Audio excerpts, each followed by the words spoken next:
kimziki ya Mbosso ambaye ni Bwana Yusuf Kirungi Asumani Salum Magenge. Tai.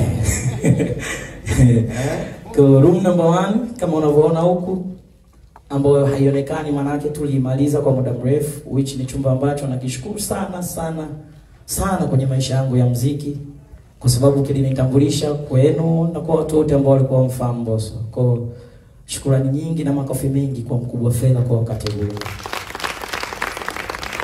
Asante sana. Lakini pia ningeomba mpige makofi mengi na shukrani nyingi kwa Aslay. Nitawaambia kwa nini. Kwa nini nasema ni Aslay?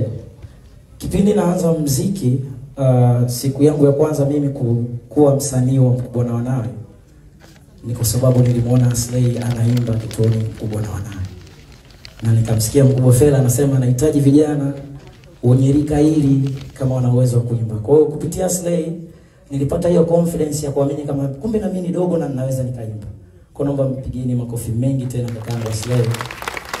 Alinimotivate na nikaamini naweza nikafanya muziki. Pia kupitia yeye nilijifunza vitu vingi sana mpaka leo hii mimi niko hapa. Hiyo ilikuwa ya Moto Band na Mkubwa na Wanawe kwa ujumla. Room namba 2 natakiwa nielezee pia.